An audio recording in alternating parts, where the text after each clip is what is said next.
Hello and welcome to the Risk Control Show. Hold on, we're just going to go ahead and not take that call just yet. So what I wanted to talk a little bit about was this Uvalde shooter and the massacre that occurred, and some of the issues and concerns that we see as professionals in this industry, where we do a lot of risk management for school districts, including emergency response, a lot of active shooter preparations, and just generally a lot of training. Many times I'm on school campuses throughout the day, and I have several hundred clients, in which case we see a lot of different schools on a routine basis. I'm not just dealing with the same school district every single day. I'm dealing with multiple school districts, multiple parts of California, and we have some clients that are really great, and we have some clients when it comes to school security that are not so great. And in this episode, I'm not really going to talk about their names specifically, because the last thing I want is anybody to be tested or have any targets on people's backs, things like that. So I do want to say before I get started that this is really very easy to point the finger. It's very easy to place blame. And one of the things that I always teach is the fault versus responsibility concept here. And we have to take responsibility for our actions. And so as we go through this today, I want to talk about some of the challenges that we face when we deal with active shooters, how we can prepare, and a lot of what is going on in the media and what we should really be thinking about. Normally, I don't go too deep on these issues on air in public, because I have an ethical and kind of professional responsibility to my clients to keep plans somewhat sacred so that they're not foiled or things like this. But I am going to share a little bit today, and I am going to call individuals out on their handling of certain aspects of this, because I do believe that school children should not have to face these types of incidents ever. And I think it is heartbreaking. And like I said, if my daughter were to be murdered at school by some senseless criminal for some senseless act, I mean, this is in a lot of ways evil and demonic and those types of things, I would be devastated, and I'm sure many people are devastated. But that being said, I think it's atrocious on many levels what the initial reports indicate, how that was handled, and then the divergence from the truth, or the divergence from the reports, the video, the individual parent reports of what goes on. And I can tell you that there's always a little bit of that. I've been dealing with emergencies for more than 20 years in school districts, in cities and counties, and I can always tell you and will tell you that whatever is on the initial report is not how the facts of the issue came out. A lot of times they're scarce, and a lot of times they are tidbits of the truth, but far from reality. And that's just to be expected. So that being said, I do expect a little bit of that in this case, but I do think that what we're seeing here with law enforcement, the reports from parents, it is atrocious, the types of things that we are hearing. And there should be some small divergences from different individuals' points of view, right? What an officer is trained to do and what an officer is processing in their mind is much different than what a parent is processing and what a parent is seeing, and from where you're standing and from what time you got called and where you were when all that happened. Those perspectives are different, and they will remain different, and that's okay. But you should be able to paint the whole story. You should be able to paint the picture, and it should look relatively cohesive. And what we're seeing now is that we have these initial points of view that are wildly off. And it's atrocious, it's disheartening, and I think it really speaks to some of the professionalism, some of the training that we have. And again, we train security officers quite often. And one of the things that we always go back to is this concept of professionalism, and this concept that you are held to a higher standard.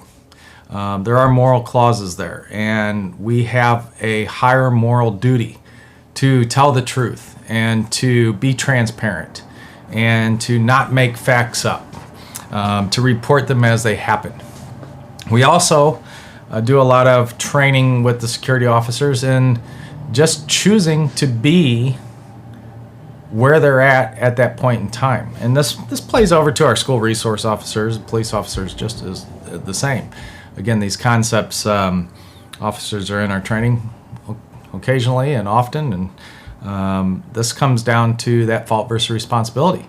You have to look yourself in the eye and in the mirror and ask, am I willing to do what is necessary in those situations?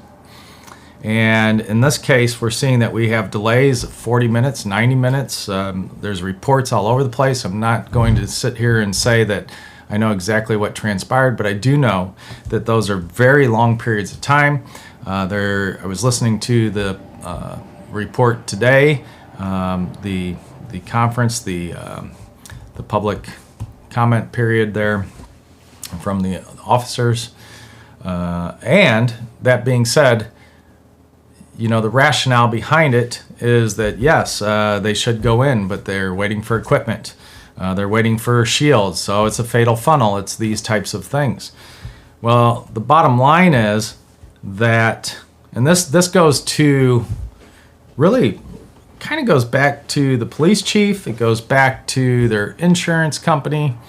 Yes, police departments can be insured. Sometimes they're self-insured, but not very often. So it goes back to their insurance company as well, because the insurance company holds these individuals to such high standards and liability practices, and the lawyers get involved anytime there's an issue that pops up. But this goes back to them asking, whose responsibility is it to make sure that your officers have the training that is needed, they have the equipment that is needed? Listen, I am a private individual. I have a safety and security and health risk management business. We provide all kinds of training. I have personally 3 bulletproof vests I bought from a company in Arizona, and they're relatively inexpensive. If I can find one for myself, I'm sure that a police department can certainly find these. Now, I'll tell you, this comes up. Body armor is personal protective equipment. If we look at the regulations that we have for employees for safety and health, we're supposed to assess risks, and we're supposed to determine what personal protective equipment is necessary for the job at hand. If you're riding around in a patrol car, we're in this day and age where you are an officer that is being targeted by all the craziness that is going on in our society today, the hatred towards police officers, the ambushing that's going on, you best have body armor. This doesn't have to be so extreme that you can't sit in your patrol car. However, you should have body armor. And this is your responsibility to raise your hand and say, Chief, training officer, we do not have the equipment that we need. We need this. Why do we not have this? If you've been issued it and it is not with you, it's not in the trunk of your vehicle, it's not on your person, which is exactly where it should be, then that is your responsibility and your failure alone. And I tell this to everyone that we train. I am not here with you on a daily basis to ensure that you are doing what you are supposed to do on a daily basis, whether it's put on your safety glasses, whether it's use latex gloves when you're doing searches and seizures, or Kevlar if you suspect that there's potential for puncture. Just this last week, there was an automobile accident, and it slammed into the side of the house here, and the individual that got out of the vehicle, barely, he was not wearing a seatbelt. He was slammed underneath the steering wheel, unconscious when I came to him. The police officers came and they started searching the vehicles, didn't put on gloves, pulling out medications, and we know that there's a fentanyl crisis in our country today, and we know that it is highly deadly, and if you touch it, that it can be absorbed through your skin, or you may rub your eye or touch your mouth later, and you could overdose on this. It has killed individuals in this manner. And so I said to the officers, I said, gentlemen, you know, when you do your searches, you really should put on gloves. And the one officer said to me, you know what, sometimes we just don't have time. Well, there was nothing forcing you to do that search 10 seconds earlier or 20 seconds earlier. Nothing. Nobody was going anywhere. The car wasn't moving. And this is the type of answer we get. And so the concept here is that if you need particular tools, you should have those available to you. I can tell you that audits of police departments that I've done, where we walk in to the armories, where we, look at ammunition, the ranges, those types of things. Sometimes they're really good. They have plenty, and other times they don't have the tax dollars to even buy new patrol cars or to stock their armories and ammunition caches like they should.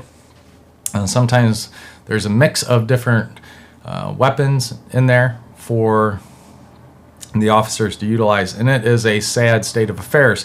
And so when I look at what we have going on in this particular situation, we just have really what a lot of times should be said is a systemic failure of the system.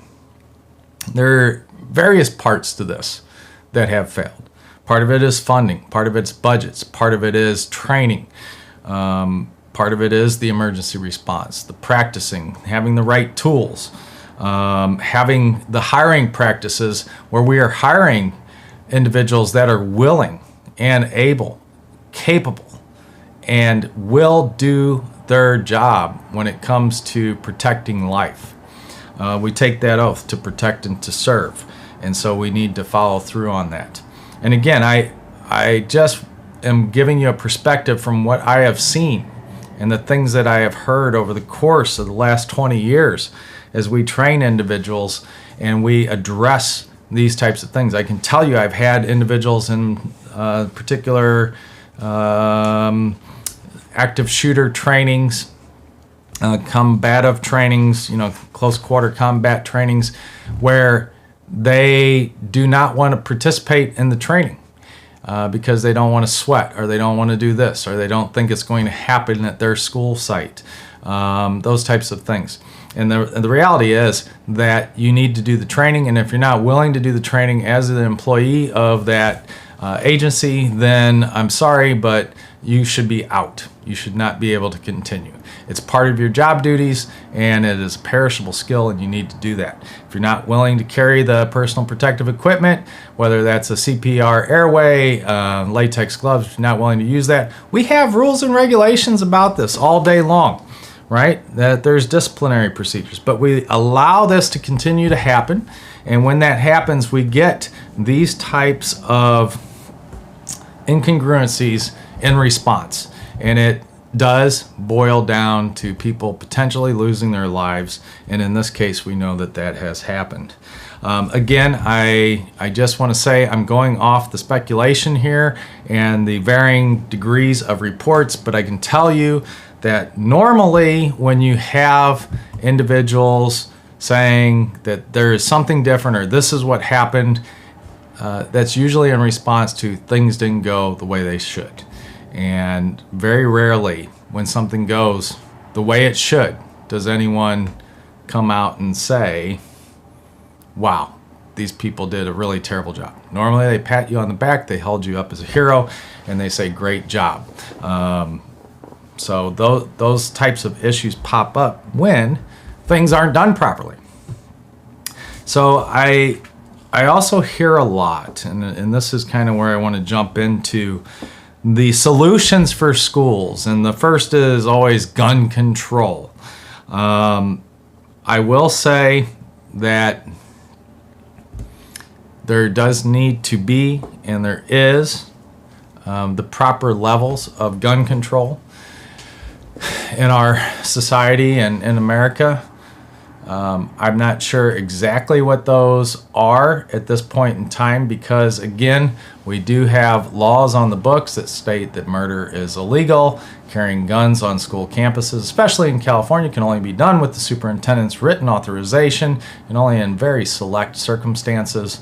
And again, anyone that is intending to subvert a system, it does not matter the laws that you put on the books. Their intention is what matters, and their intention will find ways to subvert that system, regardless of the laws. So, a lot of times we'll look at this and we go, they compare it to drinking, they compare it to smoking, they compare it to drugs. And we have laws on the books that only certain ages can buy alcohol or certain ages can buy cigarettes or marijuana. And guess what? Time and time again, we have underage drinking, we have underage drinking and driving, we have underage drug use, we have underage drug and driving use. And so it does not matter the age, okay? If there's a rule on the book and someone doesn't want to follow it, they're not going to follow it. And we even see that in our government structures as well. There's plenty of regulations and laws on the books, and we just don't follow those. So be it what it may, more laws on the books are not going to be the solution. I see this with the knee-jerk reactions all the time, which is that we just have this shooting, and now all of a sudden, because of this, the social media is being blamed. Again, I'm not a huge fan of social media and the effects that it is having in a negative capacity on our children and on our youth.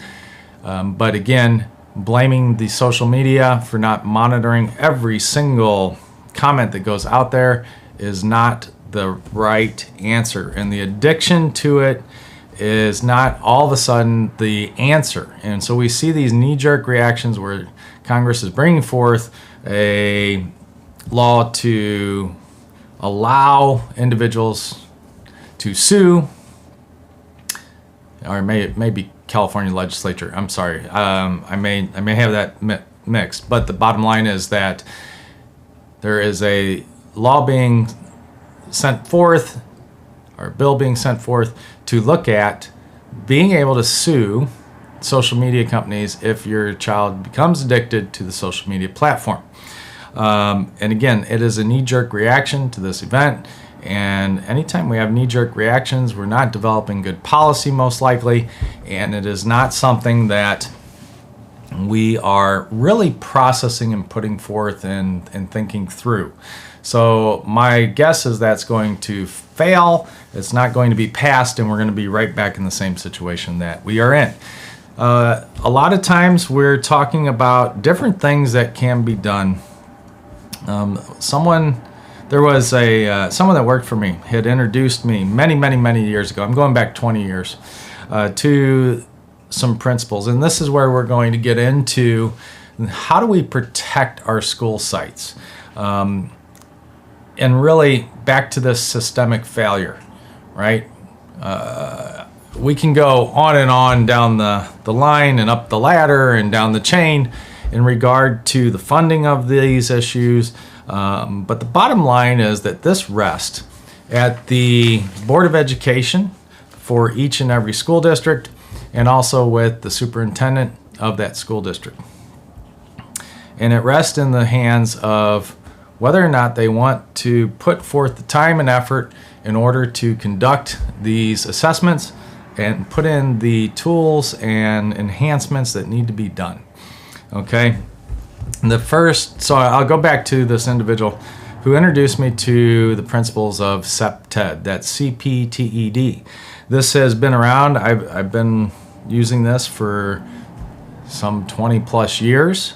I helped 2 vendors of mine develop and implement these principles and really take what was developed by many of the federal organizations and really expert thinking minds, the think tank, so to speak, that put together the initial concept on this. I spent a lot of times, I supported about 175 school districts in the state of California. And one of the things that we always did were the CPTED assessments. And so now I support even more school districts in the state of California and also cities and counties, and these same principles apply. Now, back then, I had 2 security vendors, each of which one was a sheriff and one was a law enforcement officer. Both are retired out and started consulting companies.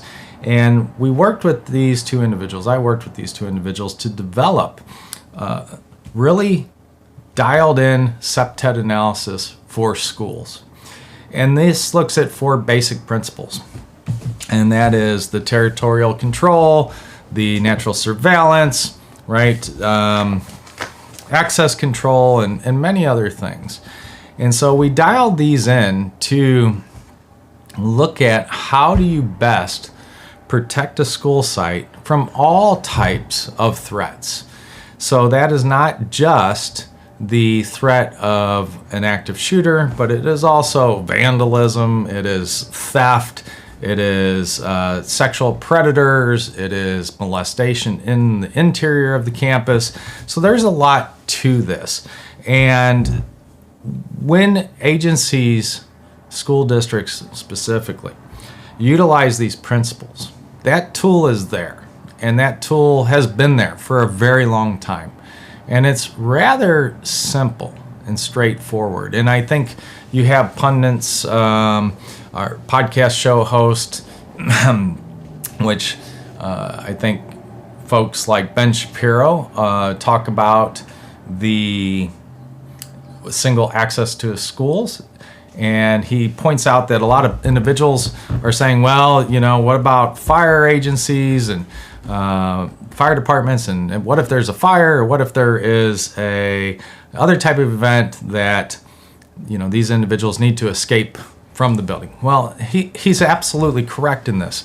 And I know that Ben Shapiro is not an expert in CPTED analysis, but it doesn't take a whole lot of specialized skill sets or specialized skills in order to really see the logic behind the basic principles. And Ben Shapiro is correct in the sense that, yes, you enter into a single point of access and you can exit through many exits. But entrance is controlled, and entrance is looked after, and entrance and exit points are monitored. And so that is a very simple and basic premise. Now, why that becomes difficult is because we have a lot of individuals who run for Board of Education, pardon me, at their particular school district. They win, and they have a sense of openness and community, and they want to build that community, and I commend that because that is truly something that is important. However, that being said, it results in a debate between what we call an open campus and a closed campus. And that is the difference between having a campus that you can walk on, which would be open. So I can walk on the field. There is really no fence. I can walk up to a classroom.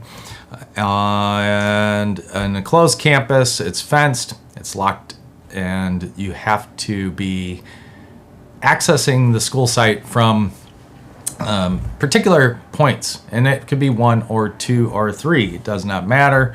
But the reality is that it is controlled in that sense. Give me 1 second here.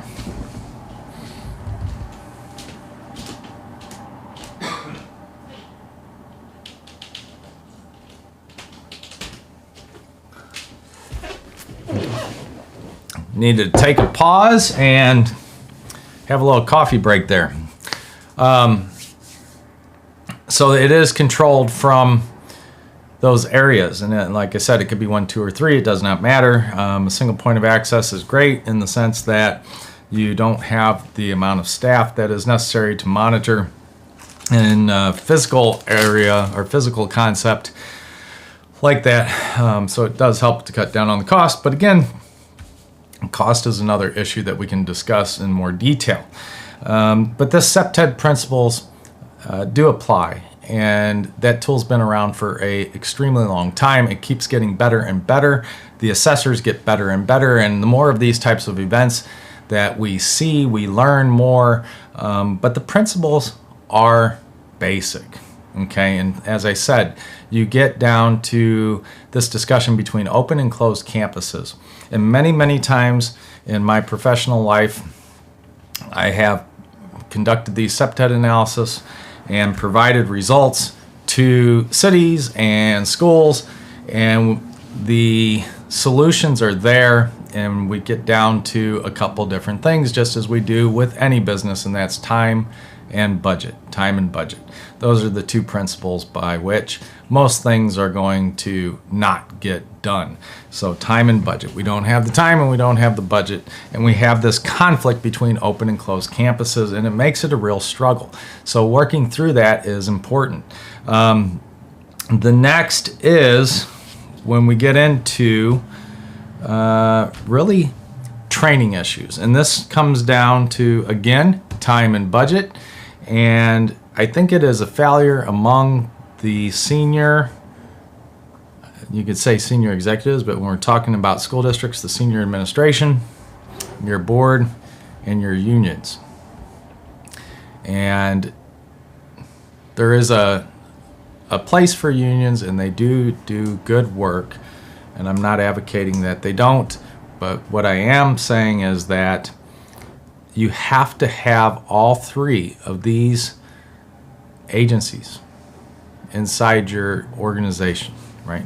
All 3 of these groups working together closely to achieve the common goal, which is what is good for the children, right? We look back to our Board of Education, our Code of Education, and what the school board's mission is, what they're supposed to do, and their duties to carry out. And that all comes back to what is best for the students. Well, what is best for the students is keeping them safe. And we're seeing a lot of that in our society today here in America as to, who's in charge? Is it the parents? Is it the school board? Is it the teachers? Well, the bottom line is that it is really the school board's responsibility to do what is best for the students and what that community is looking to achieve. Okay?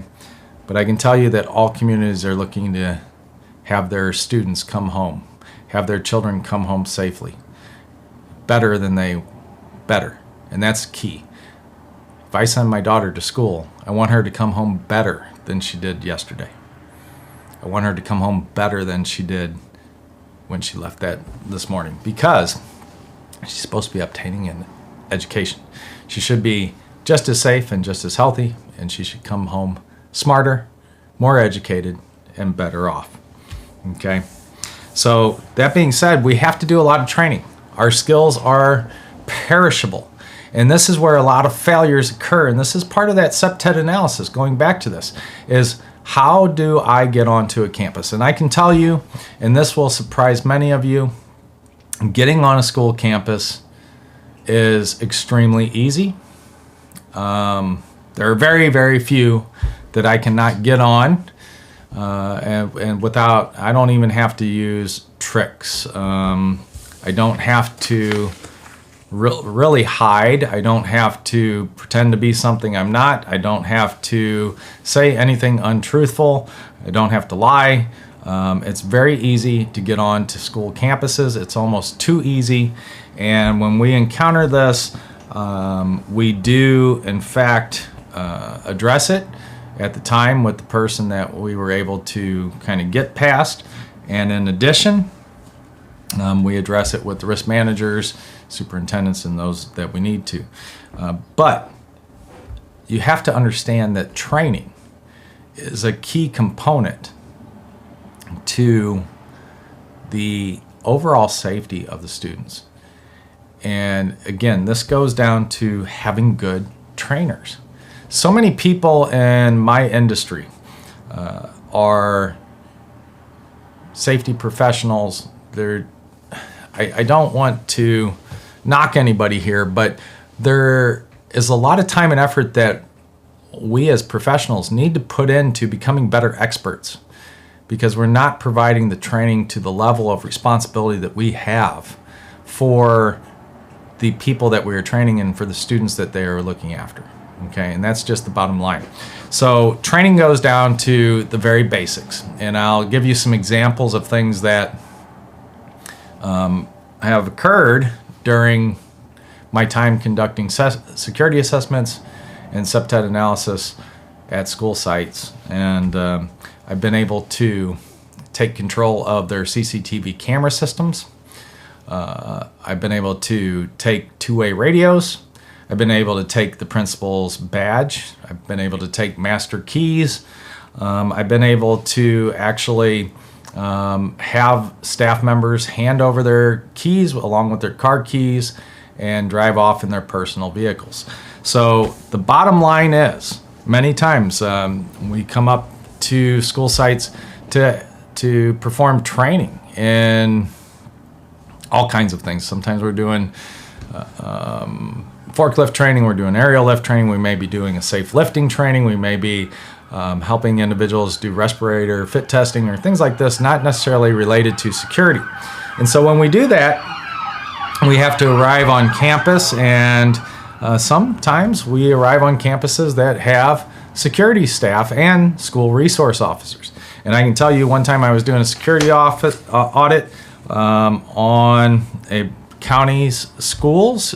These were continuation schools, so these are individuals that have been in trouble with the law, and this is kind of their last stop before being able, kind of aging out of the school system and determining whether or not they're going to get a degree or not. And the police station was located, the campus police was located in the back of the building, and my coworker and I were dressed rather kind of dressed down, I would say. Right? We weren't in suits, but we were dressed down, and we were walking around areas where we're not supposed to be. We're not trying to hide our presence. We're just perusing and trying to open doors. And the police officer drove by us 2 times, never stopped to ask us what we were doing or why we were there or who we were. We didn't look like maintenance individuals, I can tell you that right now, but we didn't look like we were there for a good, fun time. We were there for nefarious purposes. Other times we'll walk right on, we'll walk right past 3 or 4 security officers. Obviously, I do not look like a high school student. I do not look like a middle school student, and I certainly don't look like an elementary school student. And many times we're not even asked who we are or what we're doing on campus. And in other times, we have walked into the front of a school administration office, and in that particular case, we have stood at the front office with no one in there, which has direct access to the interior of the campus, which is very easily, overcome. Right? We can just open a little half door in order to get past the main desk, or we could just walk right through. So sometimes we've stood there for 20, 25 minutes because individuals have had to go to the restroom or are in a meeting with the principal. So those areas are left unsecured. And this comes down to training, right? So when I approach a fence and you have no idea who I am and I say I need to get on campus and you offer to open a locked gate and you cannot reach the padlock on the exterior and you hand me my keys to trust that I'm going to use those keys to open that padlock and come in, you've made a mistake, and that's a failure in your training. Same thing if you have left your post and you are no longer watching the door, that's a failure in your training. If you leave a door unlocked when you are not watching that door at your post, right at the main entrance, that's a failure in your training. If you are a security officer and you see someone that looks like myself and certainly does not belong on your campus, and you ask no questions, that's a failure in your training.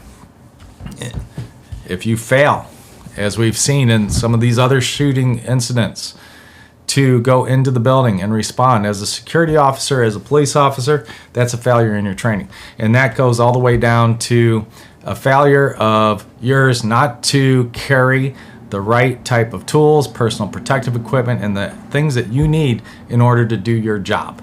And there is nothing you can say that will overcome that. It is a failure, and again, it does not matter if it is your fault, if it is your supervisor's fault, your training officer's fault, your board, your city council, your budgetary process, your failure to find the supplies that you need, order, pass tax regulations. Somebody did not do a good enough job selling it, and somebody did not raise their hand and say, we do not have what we need. Now, look, I get it. At the time, at the moment, you're in a situation, you don't have it, you don't have it. But we have to be prepared, which means that we have to do everything that we need to in order to have those tools and regulate, the tools that we need at our disposal, okay? So that comes down to training and the emergency response and the police tools. And I think when we look at this too, we see a lot of conflicts, right? We see a lot of posturing between agencies. So we can go through here and we can say, as a prime example, in the state of California, many years ago, as these active shooter events were occurring, we decided we'd pass a regulation in California Education Code that requires all school classrooms to lock from the interior. Because what we were seeing was a lockdown event would occur and an individual teacher, or they would send a student to the door, the classroom door, to lock it. Those doors locked from the exterior, and that meant that someone would have to open the door slightly, put their hand outside, or even step outside and lock that door. So now everything locks from the interior, okay? There's a conflict there. On a daily basis, there's a conflict with sexual molestation. There's a conflict with fire code. And the sexual molestation is one where now a potential teacher could lock the door with a student and no one can see in or get in to check. So that issue comes up. That's a very minor issue. Not minor in the result, but minor in the frequency of those types of events and also how you can address it, okay? The other one that comes up is fire departments will often tell teachers in school districts that they cannot lock the interior of the doors. Well, you have to understand, you're not locking the door all day long. You're locking the door when there's a lockdown event. And you have to make sure that you can separate out the different types of disasters that are man-made from natural and from other events that occur. So you have to ask yourself, what is worse? That I can't escape a room because the door is locked when there is no fire occurring, but there is an active shooter running around my campus? Or is it best for me to be protected from the active shooter and lock the door? Well, obviously, we are locking doors. But this is something that the fire department and the police departments have to get on the same page with. And this usually comes down to new or younger, I would say, fire department employees who are looking to exert the exact language and be inflexible in the fire code, or have power struggle issues. At any rate, it sends conflicting messages, and it does conflict our teaching staff, and that comes back to our training. We have to provide good training to our teaching staff.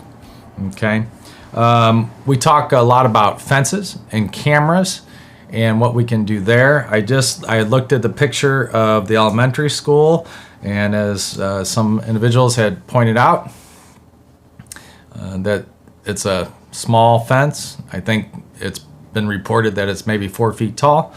Again, this is very easily hopped, jumped. Even a 6-foot fence is very easily hopped or jumped, and people can get on your campus. So there are specific recommendations for fencing, and those you can contact me, and I'm happy to give those to you.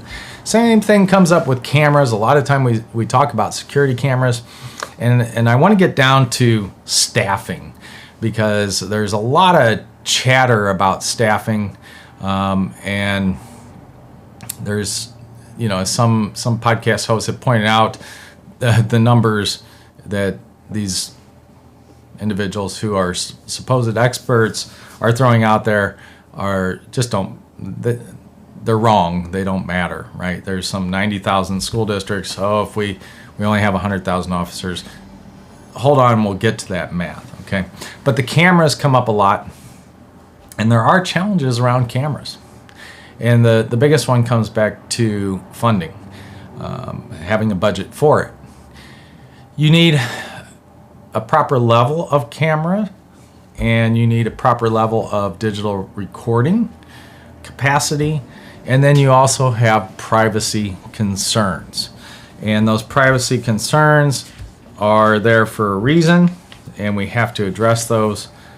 The other issue that comes along is the manpower to monitor the cameras. Now, I can tell you right now, at least in the state of California, I'm not sure about every other state and all the school districts, but we are struggling to place registered nurses in our schools.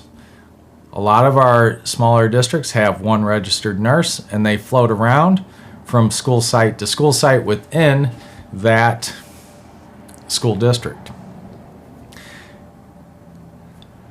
That is a true need at each school site, is a registered nurse. If we are to put cameras at every school site, most of the time we say that they're for property preservation only, because they are not continuously monitored. And there are issues with this, because if we put up cameras and people believe that those cameras are there, and that if they are mugged or attacked or something happens on the side of the sidewalk or on the side of the school campus, that there's going to be a response by security or someone.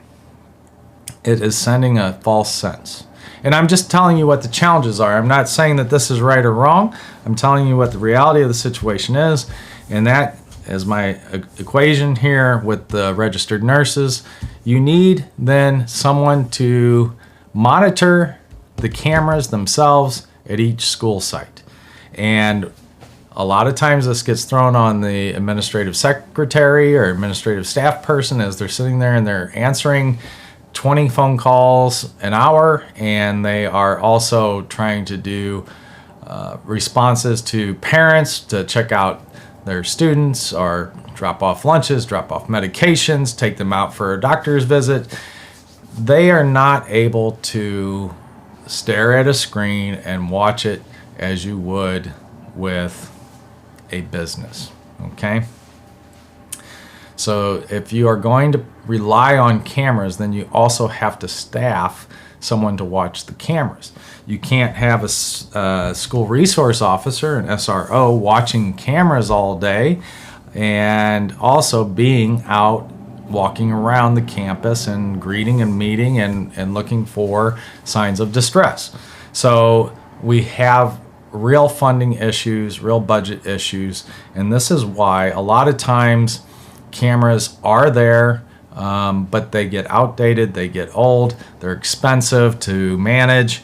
The technology it rapidly deteriorates, or it rapidly gets better, and your cameras are no longer that great.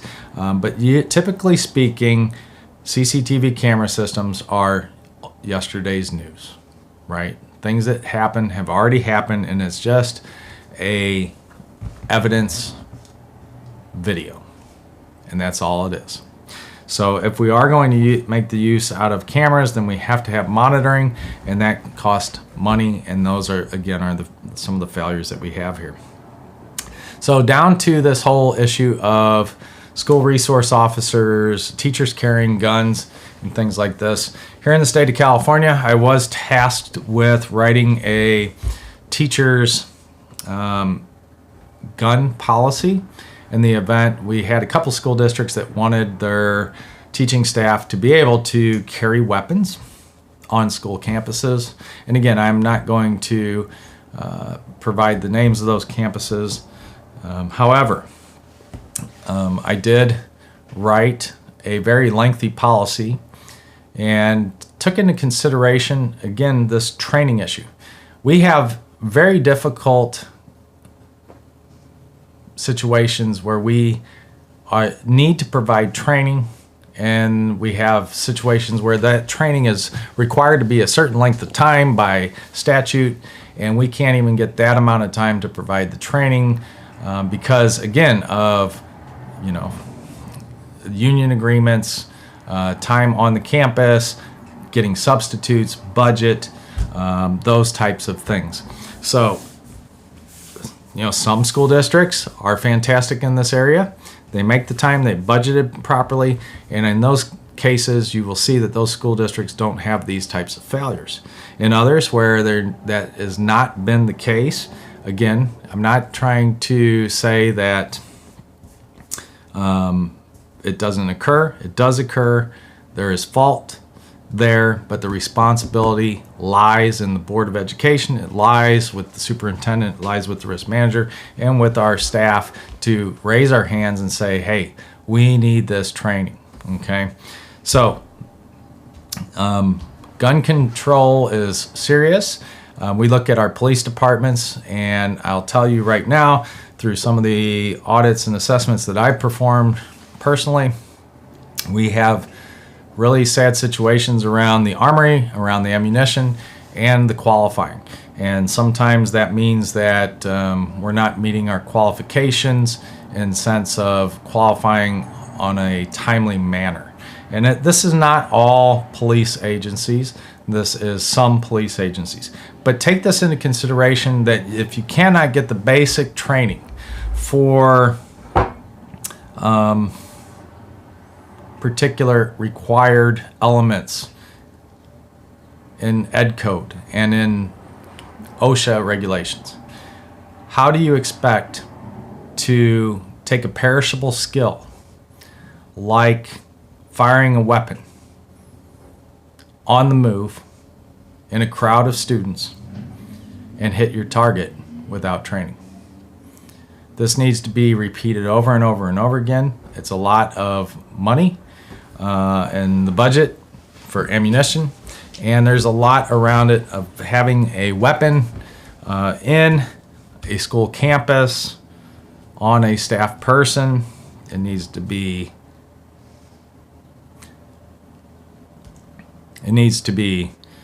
maintained. You need to qualify. You need to keep it concealed. You can't leave it. You can't show it and all these types of things. I'm not saying that it can't be done. It can be done. And I think in those cases where it can be done effectively, then certainly it should. We're having trouble with psychological evaluations as well, and that should be part of the training and judgment call of who gets to carry a weapon on a school campus when it comes to teaching staff. It's a huge responsibility, and if you do have to fire that weapon and take someone's life, even if it is justified, you have a lot of psychological issues that you will have to deal with, and that's a whole nother area of this program that needs to be addressed. So kind of boiling down to the police issues, I've heard the numbers, 90,000 school districts in the United States, and that's a lot of schools. I mean, you can look at 175 school districts, might be 2,000 school sites. So there's a lot of school sites throughout the state, or throughout the United States. Yes, our current officer listing does not have that many officers to put one officer at a school by itself. However, that doesn't mean that we can't hire, that we can't train, and that we can't bring on more officers to be school resource officers or security officers at a particular school site. Yes, it is expensive. However, I can guarantee you that losing 21 individuals and the lawsuits that will follow are going to be way more than 1 year's worth of salary for one officer, and training included and benefits included, all of that. So we really need to start to look at this. We've talked about how do we do job creation. We've talked about people needing jobs, needing good jobs, prestigious jobs, jobs with good benefits. Well, this is an opportunity to create that, and I think it's something that our administration should take a peek at. That being said, I just want to remind everybody that this is, again, a heartbreaking situation. I have seen this many times. I help prepare school districts for these types of events, and knock on wood, we have had 0 of these incidents come to fruition at the schools that I work with. I have had 2 incidents. One was a bank robbery where the bank robbers ran onto the campus. The school site that we had trained, we do a lot of training with them. Probably at that point it was every month for 2 years. They acted flawlessly, and those bank robbers were not able to get in. Police captured them.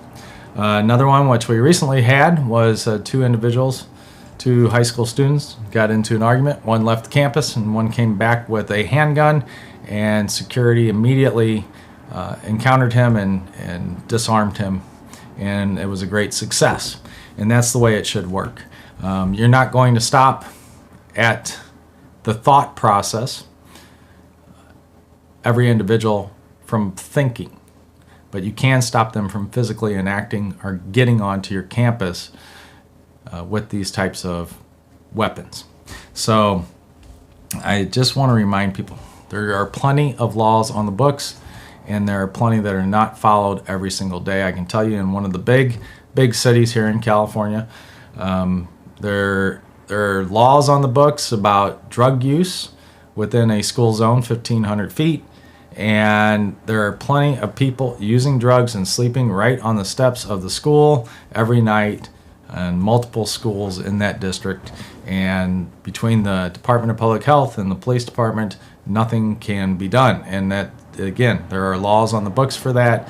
So if it's going to be allowed, then we have to look at other ways to protect ourselves.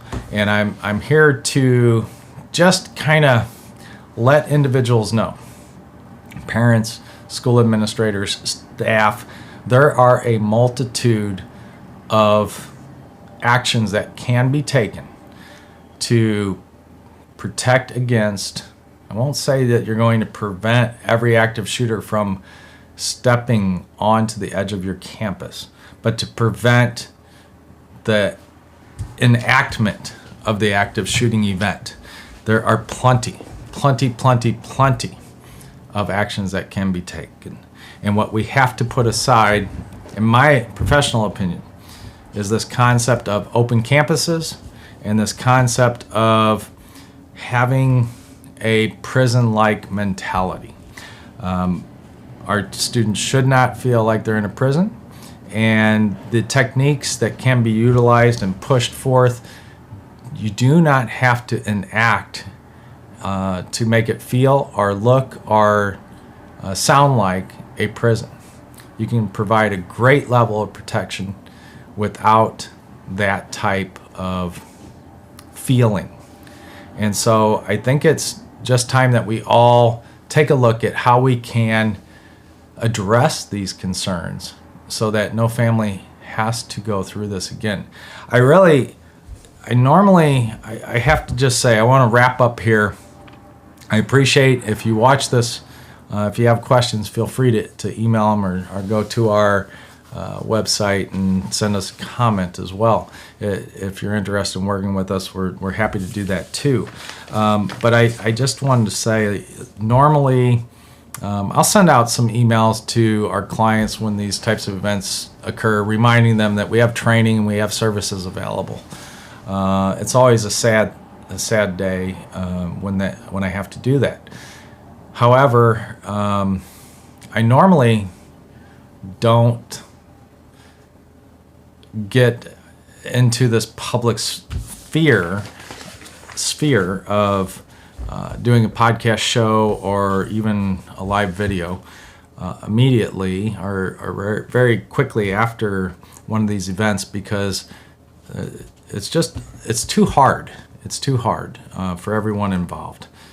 But I'm at the point now where I feel that I need to kind of counter or balance out some of these other expert opinions that are out there. Because I have been the boots on the ground doing this for 20-something years.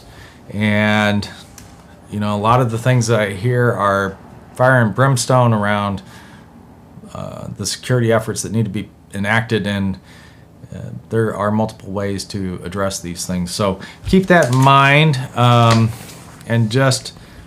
I'll ask that you put forth some prayers and good thoughts for our families out there.